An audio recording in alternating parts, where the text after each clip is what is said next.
नमस्कार, आप देख रहे हैं भारत अपडेट और मैं हूं आपके साथ सौम्य अवस्थी। बुलेटिन की तरफ जाएं उससे पहले नजर हेडलाइंस पर। भोजशाला मामले में ऑयल व कैप्सूल, अब दर्द भी घुटने टेकेगा। पेट सफा आयुर्वेदिक चूर्ण, पेट सफा तो हर रोग दफा। रूप मंत्रा आयुर्वेदिक फेस क्रीम और फेस वॉश, ये कोई कॉस्मेटिक नहीं, आयुर्वेदिक औषधि है। सच्ची सहेली, महिलाओं की सबसे भरोसेमंद औषधि एवं टॉनिक।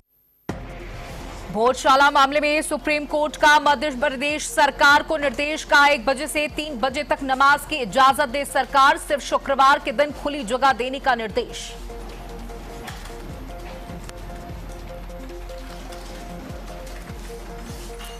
सीएम योगी आदित्यनाथ का दिल्ली का दौरा, शाम 4:30 बजे यूपी सदन पहुंचेंगे मुख्यमंत्री। गृह मंत्री अमित शाह से कर सकते हैं मुलाकात। वाराणसी में ज्ञानव्यापी विवाद को लेकर बड़ी बैठक, मध्यस्थता केंद्र में मीटिंग जारी। सुप्रीम कोर्ट के निर्देश के बगैर मुस्लिम और हिंदू पक्ष की अहम बैठक जारी। चढ़ावा चोरी जांच में इनकम टैक्स डिपार्टमेंट की मदद लेगी पुलिस। पैसों के इस्तेमाल और लाभार्थियों की होगी जांच। टिन्नू यादव के रिमांड पर आज सुनवाई, पुलिस ने मांगी कस्टडी रिमांड। वक्फ बोर्ड घोटाला मामले में मुख्यमंत्री योगी आदित्यनाथ को पत्र लिखकर जांच की उठी मांग। ऑल इंडिया मुस्लिम जमात ने लगाए गंभीर आरोप, वक्फ संपत्तियों में कथित घोटाले का दावा।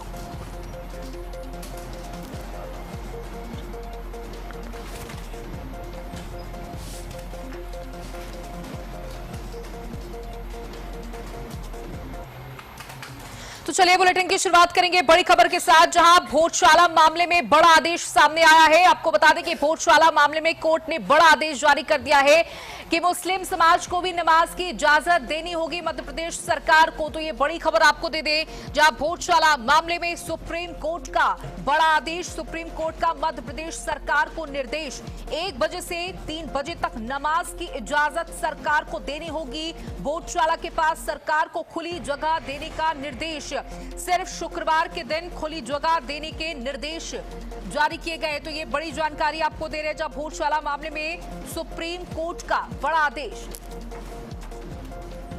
जहां मध्य प्रदेश सरकार को लेकर के निर्देश जारी कर दिए गए हैं, जहां 1 बजे से 3 बजे तक नमाज की इजाजत सरकार को देनी होगी। भोजशाला के पास सरकार को खुली जगह देने के निर्देश, सिर्फ शुक्रवार के दिन खुली जगह दी जाए। वैसे 1 बजे से 3 बजे तक नमाज की इजाजत भी सरकार को देनी होगी। तो देखिए, ये बड़ी खबर आज की आपको बता रहे हैं, जहां भोजशाला मामले में बड़ा आदेश आया है सुप्रीम कोर्ट का, जहां सुप्रीम कोर्ट का मध्य प्रदेश सरकार को ये बड़ा निर्देश, 1 बजे से 3 बजे तक नमाज की इजाजत सरकार को देनी होगी। भोजशाला के पास सरकार की खुली जगह देने के निर्देश, सिर्फ शुक्रवार के दिन खुली जगह देने के निर्देश।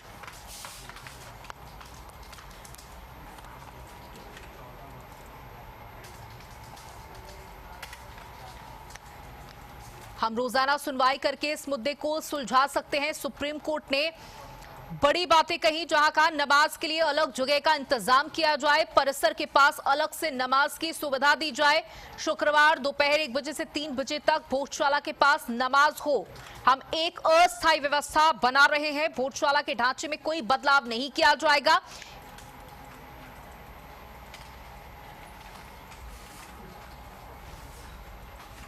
तो देखिए, भोजशाला मामले में सुप्रीम कोर्ट का ये बड़ा आदेश सामने आया है। सुप्रीम कोर्ट ने कहा कि हम बहुत ही तरीके से बैठ करके इस पूरे मामले को सुलझा सकते हैं, जिससे मुस्लिम पक्ष भी संतुष्ट हो। 1 बजे से 3 बजे तक की नमाज पढ़ने की इजाजत दी जाए, ऐसी व्यवस्था बनाई जाए।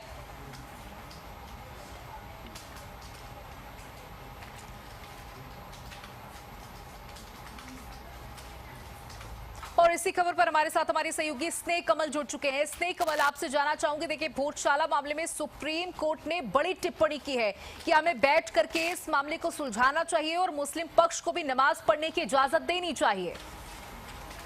जी बिल्कुल, जिस तरह से भोजशाला मामला जो है पूरे देश में विवाद में रहा, सुर्खियों में रहा, आज उस पे एक अहम फैसला देते हुए सुप्रीम कोर्ट ने धार भोजशाला मामले में कहा कि आज जो मुस्लिम पक्ष है उनके लिए भी एक जो अंतरिम राहत होनी चाहिए, उनके लिए अंतरिम व्यवस्था का प्रस्ताव रखा।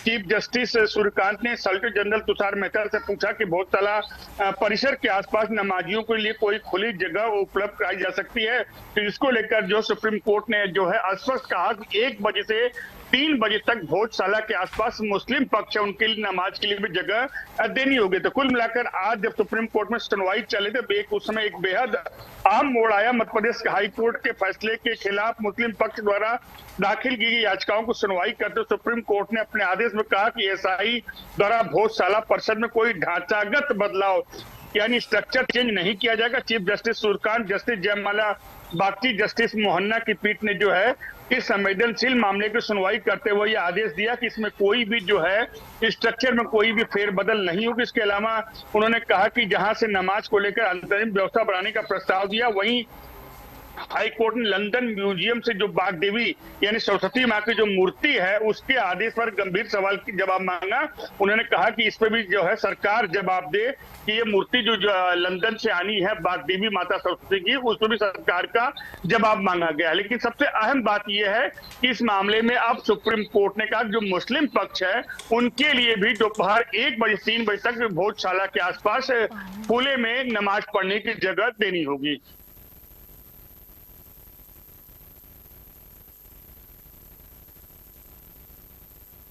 स्नेह कमल, देखिए ये जो मामला है ये पहले से ही चल रहा था। जहां जब पहली टिप्पणी सामने आई थी उसके बाद हिंदू पक्ष को कहीं ना कहीं संतुष्टि मिली थी। हालांकि कोर्ट ने ये भी कहा है कि जो भोजशाला का स्ट्रक्चर है, जो वहां की चीजें हैं, उसके साथ कोई छेड़छाड़ नहीं की जाएगी, बस एक अलग से व्यवस्था बना दी जाए अस्थायी रूप से, जिससे उस समाज को भी कहीं ना कहीं संतुष्टि मिल पाए। जी बिल्कुल, जो कि मुस्लिम पक्ष के वकील हुफैजा अहमदी ने बेंच के सामने अपनी बात रखते हुए कहा शुक्रवार को होने वाली नमाज पर पूरी तरह से रोक लगा दी गई है। हमें परिसर से बाहर कर दे। पिछले 40 सालों से जो भी नमाज थी वो निर्बाध चली थी, तभी अचानक रोक लगा दी गई। सुनवाई की शुरुआत में मुस्लिम पक्ष ने शीर्ष अदालत से मांग की कि परिसर में पिछले 40 सालों से जो स्थिति थी उसे दोबारा स्टेटस को जो है बहाल किया जाए। इस दलील को सुनने के बाद चीफ जस्टिस ने कहा कोर्ट इस मामले में नोटिस जारी करेगा और आगे सुनवाई की तारीख तय की जाएगी। फिलहाल मुस्लिम पक्ष को राहत देते हुए सुप्रीम कोर्ट ने यह कहा कि 1 बजे से 3 बजे तक जो है मुस्लिम पक्ष भोजशाला के आसपास कोई जगह सरकार द्वारा निर्धारित की जाएगी, वहां पर वो अपना नमाज अदा कर सकते हैं।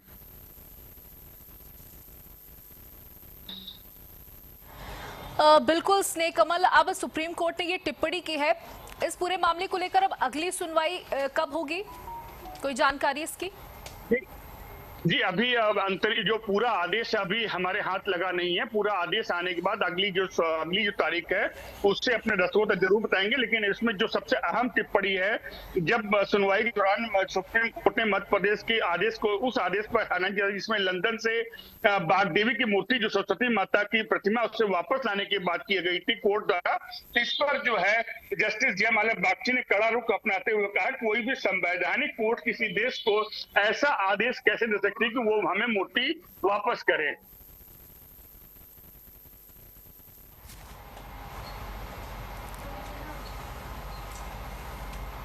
बिल्कुल, बहुत बहुत शुक्रिया स्नेह कमल हमारे साथ जुड़ने के लिए, तमाम जानकारी साझा करने के लिए।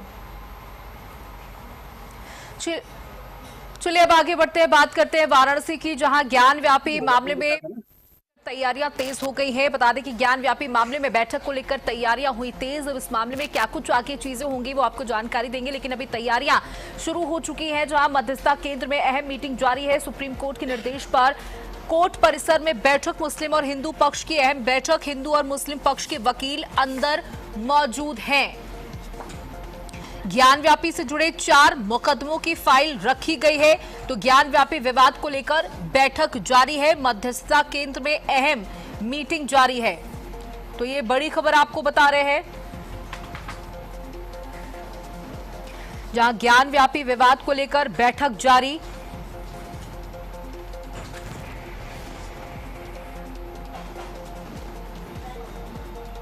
जहां सुप्रीम कोर्ट के निर्देश पर कोर्ट परिसर में बैठक, जहां मुस्लिम और हिंदू पक्ष की ये अहम बैठक है। हिंदू और मुस्लिम पक्ष के वकील अंदर मौजूद है। तो विवाद क्या है वो भी आपको बताते चले। जहां वाराणसी और ज्ञान व्यापी का पूरा विवाद है, मुस्लिम पक्ष और हिंदू पक्ष एक साथ इस बैठक में मौजूद है। एएसआई सर्वे की व्याख्या को लेकर भी दोनों पक्षों के अलग अलग अपने अपने दावे हैं, उस पर यह बैठक है। साथ ही हिंदू पक्ष का दावा है कि मंदिर तोड़ा गया जिसके बाद मस्जिद का निर्माण हुआ। मुस्लिम पक्ष इसे शुरू से ही मस्जिद बताता है। साथ ही एएसआई सर्वे की व्याख्या को लेकर भी दोनों पक्षों के अलग अलग अपने अपने दावे हैं। हिंदू पक्ष का कहना है कि ये मंदिर को तोड़कर यहां पर मस्जिद का निर्माण किया गया। जैसे देश में ऐसी तमाम जगहें हैं जहां पर पहले मंदिर मौजूद था, उसे तोड़ करके आक्रांताओं के द्वारा उसे तोड़ा गया, उसके बाद वहां पर मस्जिद का निर्माण किया गया। वैसे ही ये वाराणसी और ज्ञान व्यापी का विवाद है। हिंदू पक्ष का कहना है कि यहां पर ऐसी हजारों चीजें मौजूद हैं जो ये चीख चीख कर बयां करती हैं कि ये हिंदू मंदिर था जिसे तोड़ा गया, क्षतिग्रस्त किया गया, तबाह किया गया और उसके ऊपर मस्जिद बनाई गई। तो ज्ञान व्यापी विवाद को सुलझाने के लिए सुप्रीम कोर्ट की समाधान समारोह 2026 पहल के तहत बुलाई गई मध्यस्थता और पूर्व सुलह वार्ता बैठक में दोनों ही पक्ष यानी हिंदू और मुस्लिम ने असहमति भी जताई है। मध्यस्थता बैठक और पक्षों का रुख अगर आपको बता दें तो सुप्रीम कोर्ट की पहल यह है कि दोनों लोग आपस में बैठ के इस मामले को सुलझा लें। मुस्लिम पक्ष का क्या कहना है कि अंजुमन इंतजामिया मस्जिद कमेटी ने स्पष्ट किया है कि वे मस्जिद पर अपना दावा नहीं छोड़ेंगे और अदालत के बाहर मध्यस्थता के बजाय कानूनी लड़ाई जारी रखना चाहते हैं। वहीं हिंदू पक्ष का क्या कहना है कि हिंदू पक्ष ने भी इसी तरीके की मध्यस्थता बैठकों और वार्ताओं में किसी ठोस समाधान की उम्मीद ना होने की बात कही है। दोनों पक्षों के पीछे हटने से यह मध्यस्थता प्रयास लगभग अब समाप्त होता दिखाई दे रहा है और अब मामले की सुनवाई नियमित अदालती कार्रवाई के जरिए ही आगे बढ़ने की संभावना है। तो देखिए ये बड़ा अपडेट आपको दे रहे हैं।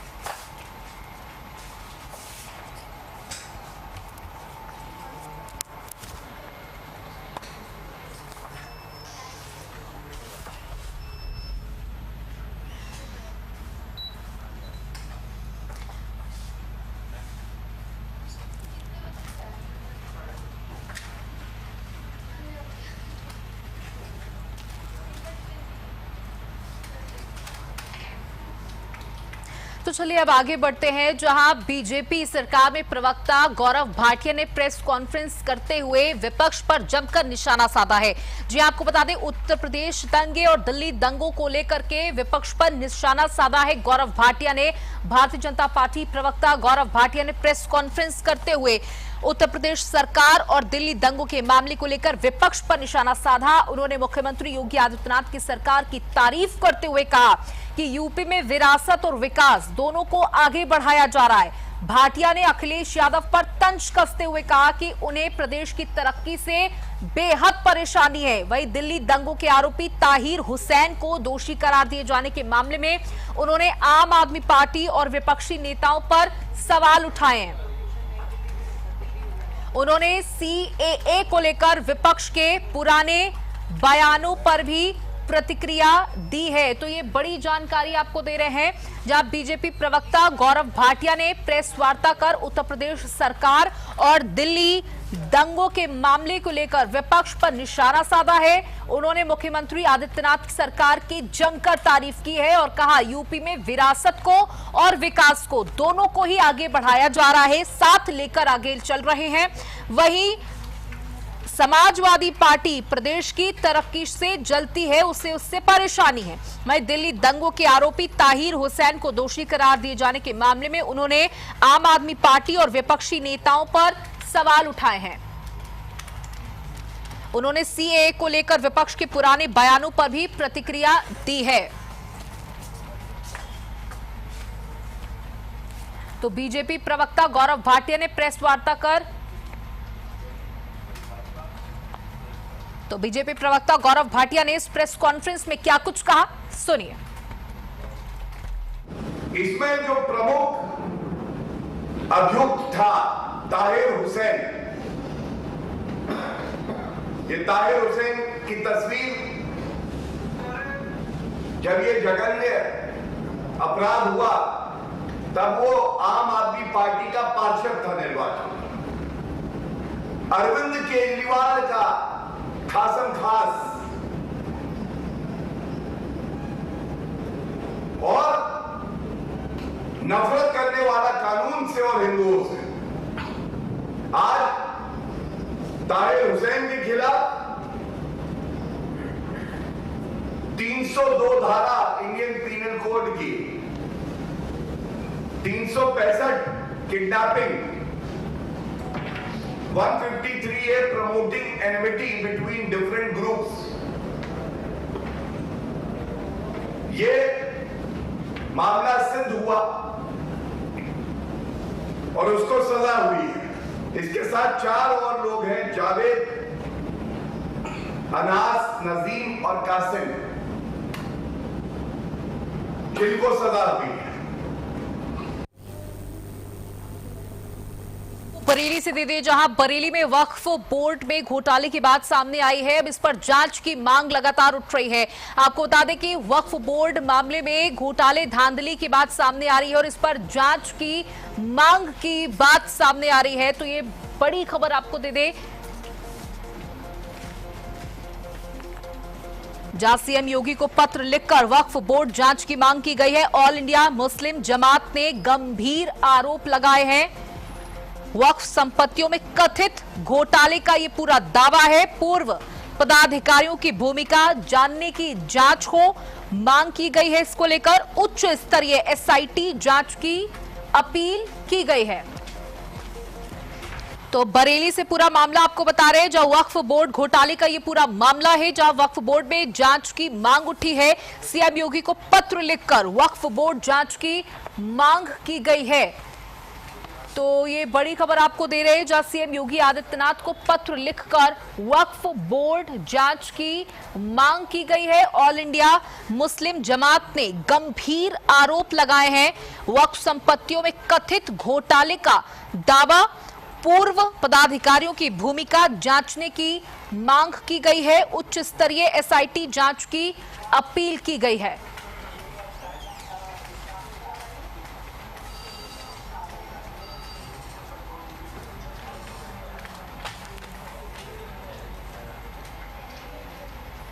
तो ये बता दें, जानकारी आपको दे दें, जहां वक्फ बोर्ड घोटाले का ये पूरा मामला है। और हमारे साथ हमारे सहयोगी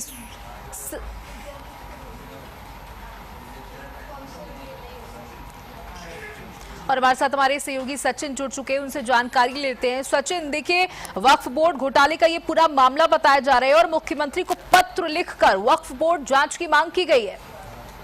जी, मैं आपको बता दूं कि अयोध्या राम मंदिर चंदा चोरी की हलचल के बीच ऑल इंडिया मुस्लिम जमात के मौलाना शहाबुद्दीन रिजवी ने बाकायदा पत्र लिखकर मुख्यमंत्री से इसकी जांच की मांग की है और उन्होंने वक्फ बोर्ड पर गंभीर आरोप लगाते हुए मौलाना ने बाकायदा कल प्रेस कॉन्फ्रेंस का दावा किया है कि वक्फ बोर्ड के संचालन और संरक्षण दोनों में बड़े स्तर पर गड़बड़ियां हैं, जिनकी निष्पक्ष जांच होनी चाहिए।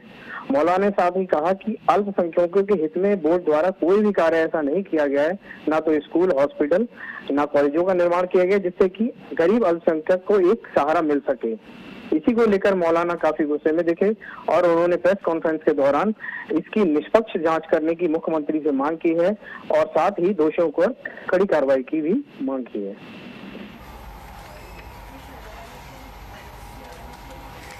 बिल्कुल, देखिए, यहाँ पर यह भी बात बताई जा रही कि जो उस पूर्व पदाधिकारी थे उनकी भूमिका संदिग्ध है। यहाँ पर उनकी भूमिका की जांच होनी चाहिए।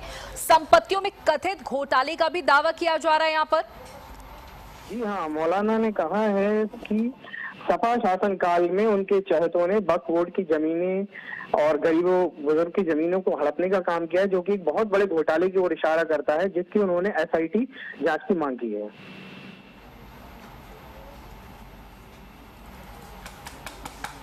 बहुत बहुत शुक्रिया हमारे साथ जुड़ने के लिए, तमाम जानकारियां साझा करने के लिए।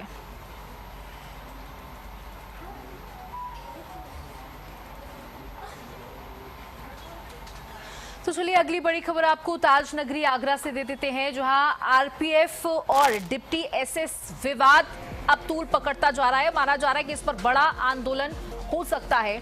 जहां आगरा से खबर, आरपीएफ जवानों और डिप्टी एसएस विवाद ने आंदोलन का रूप लेना शुरू कर दिया है। देश भर के 59 रेलवे स्टेशनों पर कर्मचारियों का प्रदर्शन। आगरा कैंट स्टेशन पर रेल कर्मचारियों ने जोरदार विरोध किया। आरोपी आरपीएफ कर्मियों की बर्खास्तगी की मांग यहां पर उठाई गई है। डीआरएम को ज्ञापन सौंपा गया है। बड़े आंदोलन की चेतावनी दी गई है। मांग पूरी न होने पर रेल चक्का जाम का ऐलान कर दिया गया है। आरपीएफ ने रेलवे अफसर को 300 मीटर घसीटा था, ये पूरा मामला है। डीआरएम को ज्ञापन सौंपा गया है। बड़े आंदोलन की चेतावनी दी गई है। मांग पूरी न होने पर रेल चक्का जाम का ऐलान कर दिया गया है। आरपीएफ ने रेलवे अफसर को 300 मीटर घसीटने का ये जो पूरा मामला है, ये लगातार अब तूल जो है पकड़ता जा रहा है। जहां आरपीएफ जवानों और डिप्टी एसएस विवाद ने आंदोलन का रूप लेना शुरू कर दिया है। ज्ञापन सौंप दिया गया है डीआरएम को और बड़े आंदोलन की चेतावनी भी जारी कर दी गई है कि अगर हमारी बातों को, हमारी मांगों को नहीं सुना गया तो बड़ा आंदोलन हो सकता है, बड़ी कार्रवाइयां हमारी तरफ से हो सकती हैं। मांग पूरी न होने पर रेल चक्का जाम तक करने का ऐलान कर दिया है। देश भर के 59 रेलवे स्टेशनों पर कर्मचारियों का प्रदर्शन। और हमारे साथ हमारे सहयोगी कृष्णा त्यागी जुड़ चुके हैं। कृष्णा, इस पूरे मामले में क्या कुछ अपडेट आपके पास?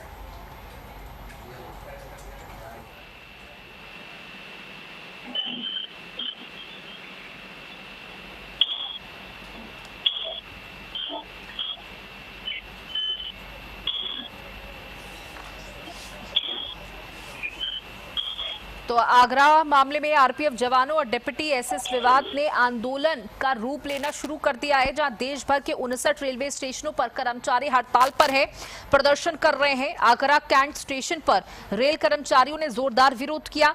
आरोपी आरपीएफ कर्मी की बर्खास्तगी की मांग की जा रही है।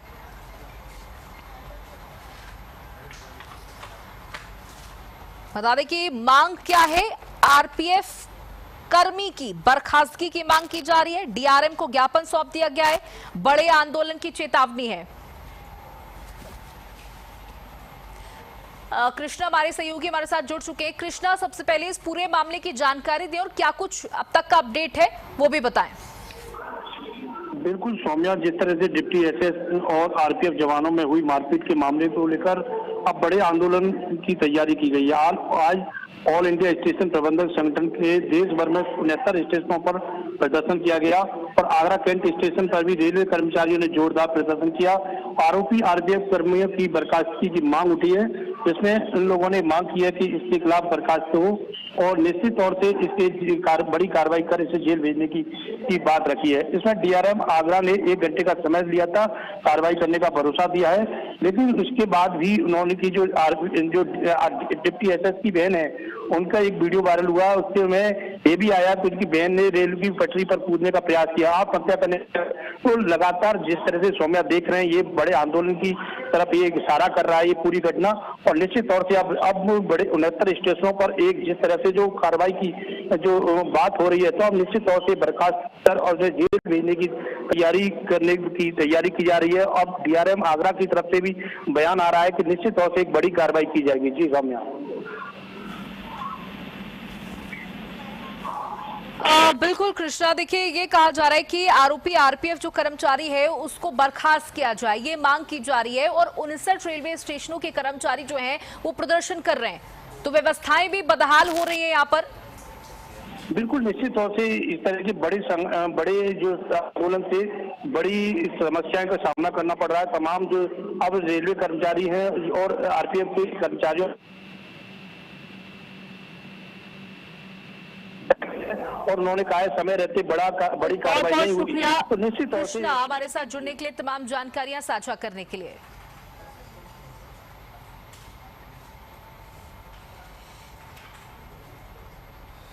और इसी के साथ इस बुलेटिन में इतना ही। नमस्कार।